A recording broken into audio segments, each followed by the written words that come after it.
नमस्कार। आज की कहानी में आपका स्वागत है। विशाल अपनी माँ से कहता है, माँ, दिनों दिन आजकल आपके खर्च बढ़ते जा रहे हैं। क्या पैसे पेड़ पर उगते हैं कि पेड़ हिलाओ और पैसे बटोर लो? मुझे मेहनत करनी पड़ती है, तब कहीं जाकर पैसा आता है, समझी आप? विशाल बड़े ही उखड़े मन से कहे जा रहा था। तब उसकी माँ ने कहा, अरे बेटा, मेरी ज़रूरत तुम्हें खर्च लगने लगी है।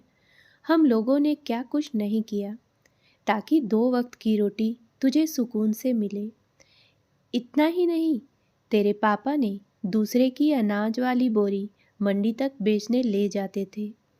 तुझे पढ़ने लिखने की खातिर हम लोगों ने खेत खरीदे, जिससे तेरी पढ़ाई में पैसों की वजह से रुकावट ना आ जाए। और आज तू मेरे लिए मेरी ज़रूरत को फिजूल खर्च कर रहा है। मुझे चश्मे की ज़रूरत है। अगर उसकी डंडी ना टूटी होती तो अभी नया बनवाने ना कहती। कम से कम उसी की दूसरी डंडी ही लगवा लो। उसकी वजह से ना तो चश्मा लग पा रहा है और ना ही सरदर्द दूर हो रहा। मुझे ऐसा लग रहा है कि चक्कर खाकर कहीं गिर ना जाऊं। मैं संभल संभल कर चल रही। अच्छा अच्छा माँ, ठीक है, शाम को लौटते हुए लेते आऊँगा, विशाल ने बेरुखी से कह दिया। अब उसके ऑफिस में फ़ोन लगाकर प्रभा जी पूछती हैं, विशाल, तू डॉक्टर से मेरा नंबर लगवा दे या उसका नंबर दे दे ताकि सर दर्द ना हो। मुझे लग रहा है कि दोबारा से टेस्ट कर लूँ। मैं बहुत परेशान हो गई हूँ बेटा। तब उनका बेटा विशाल बहुत उखड़े स्वर में कहता है, अरे माँ, क्यों ऑफिस में फ़ोन लगाकर परेशान कर रही हो? यह भी नहीं होता कि डायरी में खुद से देख ले, और नहीं तो पिंकी से बोल देती। पर यह भी नहीं होता। आपको मुझे परेशान करने का बहाना चाहिए। मुझे परेशान करने में आपको मज़ा आता है, और बस कुछ नहीं। बेटा, सुन तो मेरी पूरी बात। वह पूरी बात ही नहीं कर पाती और वह फ़ोन रख देता है। और उनकी बहू से वह कुछ बोले, उनकी कहाँ इतनी मजाल। घर में विशाल ने सिर पर इतना चढ़ा लिया कि उससे प्रभा जी बात करना ही पसंद नहीं करती। अब तो घर के काम बिन बोले कर देती थी वह। विशाल की माँ ही हमेशा खाना बनाती, साथ ही घर के सारे काम कर देती। जिम्मेदारी तो प्रभा जी घर की निभा रही थी। मजाल है कि कहीं धूल का नाम और निशान दिख जाए। विशाल और पिंकी उनका कभी कोई एहसान नहीं मानते। जब से शहर आई, पति की यादों से दुखी नहीं रहना चाहती थी। बस वह बिजी रहकर अपने दुख दर्द को भूलना चाहती थी। पर बहू भी ऐसी मिली कि कुछ पूछो ही मत। खैर, उनका सिर दर्द से फटा जा रहा था। उन्हें माइग्रेन की शिकायत थी। अगर चश्मा ना लगे तो सर भारी सा हो जाता है। इससे बहू बेटे को क्या था, घर मकान तो उनके नाम हो चुका था। पति के गुजरने के बाद विशाल शहर में माँ को लेकर आया और उनके मकान खेत के पेपर पर जब साइन कराना चाहा तो कहा, माँ, यहाँ गांव में अकेले रहकर क्या करोगी? तुम मेरे साथ रहना और ठाठ से रहना। शहर वाला घर, वह भी तो पापा ने दिलाया था, वह भी तो आपका ही है। विशाल अपनी चिकनी चुपड़ी बातों में गांव का घर खेत बेचकर ले आया। वह पति के गुजरने के बाद बेटे के साथ रह तो रही थी, पर उनका मन नहीं लगता था। उनसे तो सुकून से मीठा बोलने के लिए कोई नहीं था। वह तरसने लगी थी कि कोई उनके पास हंसे बोले, पर ऐसा नहीं था। उनसे बहू बराबर का काम कराती, उसके तो नौकरों को देने वाले पैसे भी बच जाते थे। इसलिए पिंकी के लिए प्रभा जी का आना एक सुखद एहसास बन गया था। वह बहुत काम जो कर देती थी, वह भी बिना थकान के। उन्हें काम करना बिल्कुल नहीं अखरता था। पर आज उन्हें उनके मनोहर जी की एक एक बात याद आ रही थी। वह कहते थे, देखो प्रभा, मैं जब तक हूँ तब तक हाथ में रकम रखूँगा, नहीं तो हाथ खाली होते ही कोई इज्जत नहीं रहती। ना ही कोई साथ देता है। आज प्रभा जी को चश्मा ठीक करने के लिए बेटे के आगे हाथ फैलाना पड़ रहा था, पर करे भी तो क्या करे, उसके पास कोई रास्ता नहीं बचा था। उसने बेटे के मुंह में खेती मकान बेच दिया और शहर वाला घर भी बेटे ने अपने नाम कर लिया। इस कारण वह बेबस महसूस कर रही थी। पिंकी किटी पार्टी में तैयार होकर निकल गई। अब तो उनसे जितना काम हो सकता है उन्होंने किया। रात हुई तो बोली, बेटा विशाल, मेरा चश्मा बन गया कि नहीं?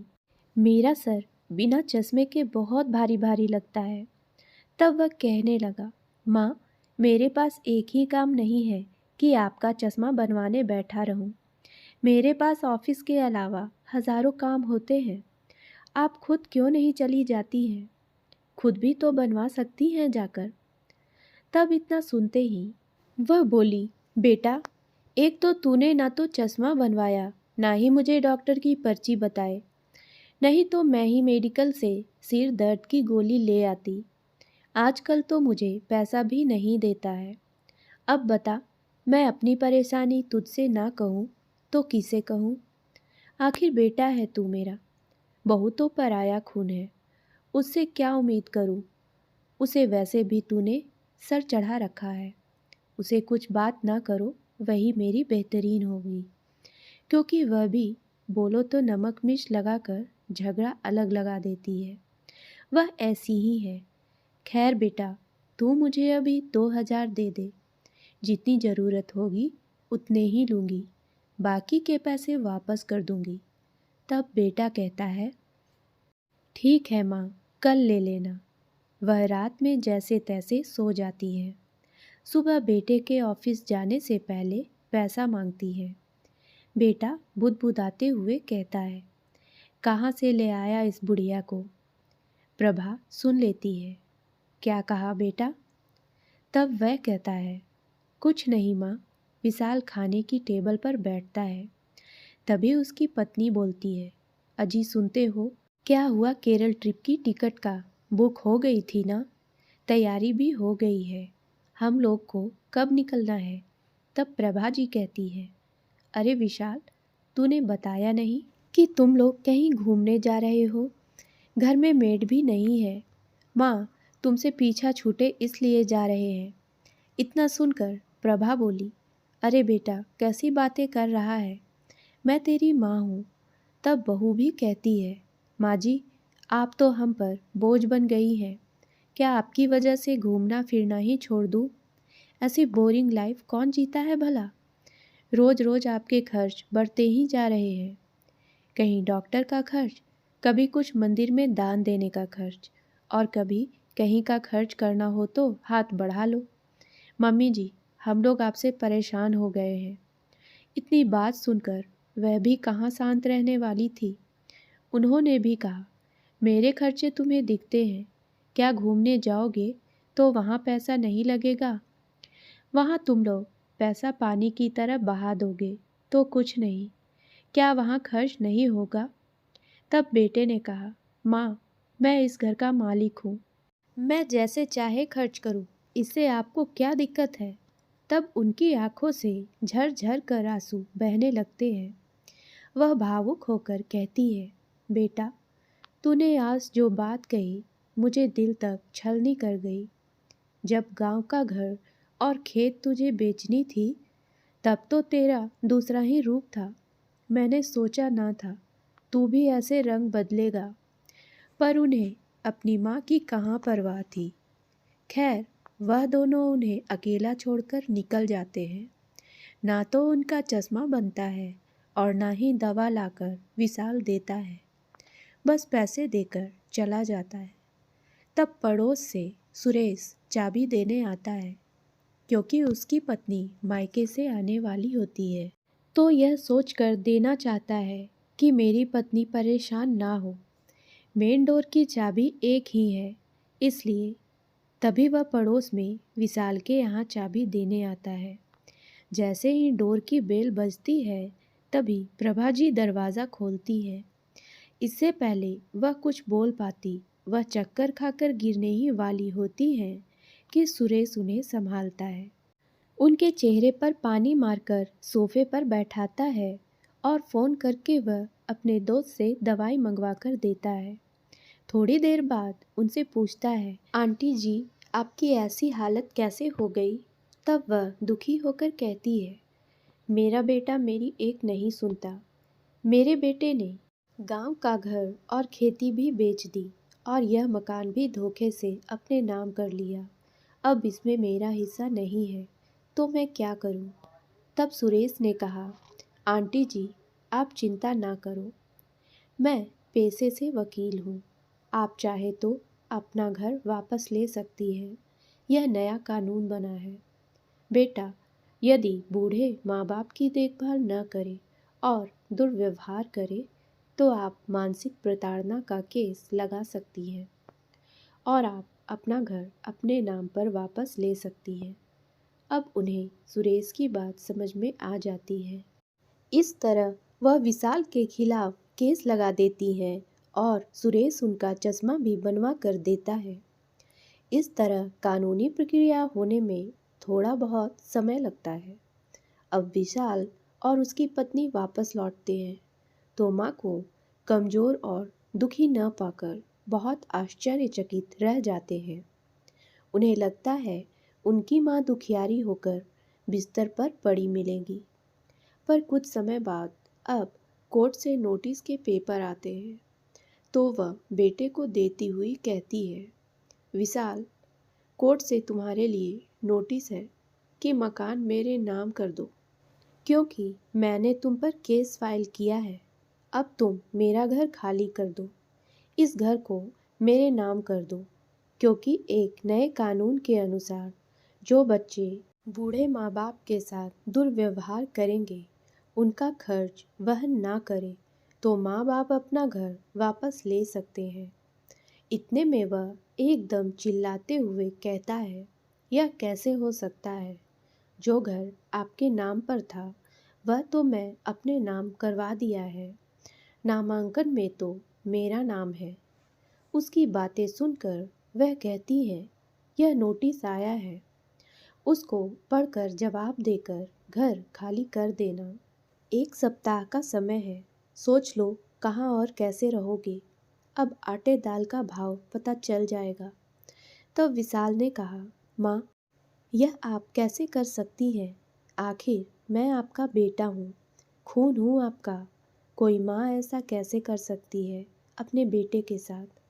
तब उन्होंने कहा, तुम अपनी करनी भूल गए? जैसी करनी वैसी भरनी होती है। तुमने मेरे साथ क्या क्या नहीं किया, मुझे एक एक पैसे का मोहताज बना दिया। इतने में वह कहने लगा, माँ, आपका अकेले कैसे काम चलेगा? हम भी देख लेंगे। माँ देखना, एक दिन आपको भी मेरी ही ज़रूरत पड़ेगी। उसकी माँ प्रभा जी कहती है, ऐसी औलाद से बे औलाद होना ही अच्छा है। अगर मैंने तेरे पापा की बात मानी होती तो यह दिन ना देखना पड़ता। उनका मानना था कि जब तक हाथ में पैसा है तब तक दुनिया में तुम्हारी पूछ है। मैं ही उनकी बात को ना समझ पाई और तेरी मीठी मीठी बातों में आ गई। यदि तेरी ना सुनती तो कितना अच्छा होता। मुझे तेरे आगे मिन्नतें तो ना करना पड़ता। इसलिए अब मैं समझ गई हूँ कि दूध का जला छाछ को भी फूंक फूंक कर पीता है। अब मैं तेरी बातों में नहीं आने वाली, समझे? विशाल, बहुत हुआ रोना धोना, बस घर खाली करो, वरना मैं पुलिस में शिकायत कर दूंगी। फिर लगाते रहना कोर्ट के चक्कर। अब प्रभा जी के अंदर आत्मविश्वास आ गया था। जो बेटे के सामने गिड़गिड़ाती थी वही अब उनका बेटा आज गिड़गिड़ा रहा था। माँ, ऐसा मत करो, अब मैं आपका पूरी तरह से ख्याल रखूँगा। पर उनके ऊपर कोई असर नहीं हुआ। बेटे बहू को घर से निकाल दिया। इस तरह उन्हें अपना घर वापस मिल गया और बेटे को घर खाली कर जाना पड़ा। इस बार प्रभा जी धोखा खाकर मुंह के बल गिरना नहीं चाहती थी। अब वह सम्मान और आत्मविश्वास के साथ अपने घर में मकान मालकिन की तरह रहने लगी। आधा मकान किराया पर देने के कारण उन्हें आर्थिक परेशानियां नहीं हुई और प्रभा जी अपने घर में खुशी खुशी रहने लगी। तो दोस्तों, उम्मीद करती हूँ कहानी पसंद आई होगी। तो मेरे वीडियो को लाइक करें और चैनल को सब्सक्राइब करना ना भूलें। धन्यवाद।